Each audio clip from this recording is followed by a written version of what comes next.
तो आपको मैंने दिखाया है ये हमारी बची हुई गोभी है, गोभी आलू की सब्ज़ी है। और ये हमारे पास 2 पेड़े थे जिनको हमने बेल कर लिया है।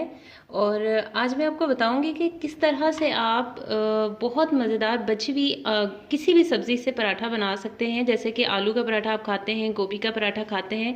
तो आज की वीडियो में मैंने आपके साथ गोभी का पराठा शेयर करना है और एक बार लाजमी इसे ट्राई कीजिएगा क्योंकि ये बहुत ही मज़ेदार बनने वाला है। अच्छा, तो अभी हम क्या कर रहे हैं जी, ये जो हमारी गोभी आलू की सब्ज़ी थी हम इसको मैश कर रहे हैं। इसके अंदर जो हमारा टमाटर है या फिर जो भी मोटे मोटे से चंक्स आ रहे हैं वो, ताकि इसमें अच्छे से मिक्स हो जाए और ये आसानी के साथ बेलें तो बीच में इसका अच्छा सा मिक्सचर बन जाए।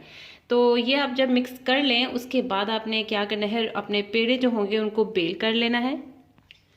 तो ये तो थी हमारी गोभी की सब्ज़ी, लेकिन आपके घर में जो भी बची हुई सब्ज़ी हो आप उससे पराठे बना सकते हैं। और सर्दियों में तो ये वैसे भी बहुत ही मज़ा आता है कि आप इस तरह पराठे बना के दोपहर में लें या रात में लें, जिस टाइम भी लें आपको बहुत ही अच्छे लगेंगे। तो ये हमने जो आलू गोभी की सब्ज़ी थी उसको मैश करने के बाद इस तरह से डायरेक्ट अप्लाई कर लिया है रोटी पर। रोटी को हमने थोड़ा सा बेल किया है, बहुत ज़्यादा बारीक भी नहीं करनी क्योंकि जब हम इन दोनों रोटियों को दोबारा से एक दूसरे के ऊपर रखेंगे तो ये फिर से हम इसको बेलेंगे। तो अच्छे से जब हमने सब्ज़ी लगा ली है एक साइड वाली रोटी पर, तो दूसरी रोटी को इस तरह से आपने इसके ऊपर रख लेना है।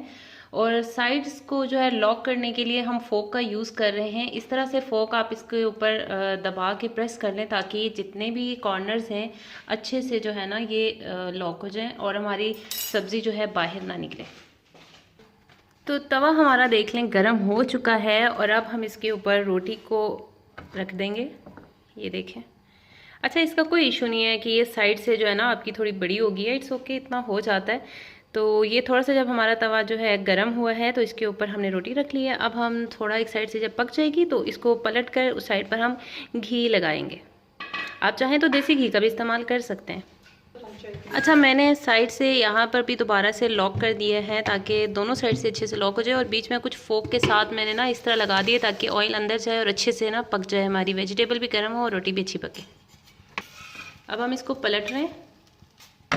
ये देखें जी, बस थोड़ी सी हमारी जब ये पक गई है तो हमने पलट लिया है और अब हम इधर लगाएंगे घी।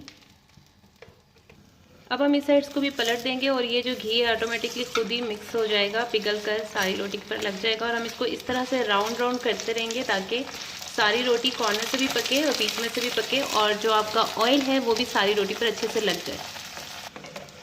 तो अब हम इसकी इस साइड को भी पलट देंगे क्योंकि हमारी ये देखें साइड बहुत ही अच्छे से कुक हो गई है। कितना प्यारा कलर आया है, ब्राउन सा कलर आया है रोटी का, पककर रेड रेड सी हो गई है। तो इस तरह से आपने इसको स्लो हीट पे या नॉर्मल हीट पे पकाना है। बहुत तेज़ हीट पर ये जल जाएंगी और इसका टेस्ट भी अच्छा नहीं आएगा।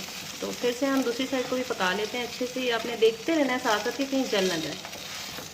तो अब हमारी दूसरी साइड भी ऑलमोस्ट डन हो गई है। तो अब हम सिर्फ आपको थोड़ा सा इसका ओपन करके दिखाएंगे कि कितनी अच्छी इसकी लुक आई है और ये कितने अच्छे से कुक हो गया है दोनों साइड से, इवन अंदर से भी।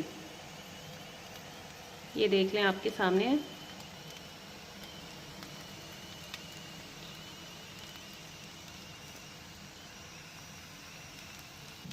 तो उम्मीद है आपको ये पराठा बहुत ही अच्छा लगेगा। आप लाजमी ट्राई कीजिएगा। मुझे कमेंट सेक्शन में लाजमी बताइएगा कि आपको ये पराठे की रेसिपी कैसी लगी और आप किसी और वेजिटेबल से भी सीखना चाहते हैं तो मुझे वो भी बताइएगा। मुझे दीजिए इजाज़त। अल्लाह हाफिज़।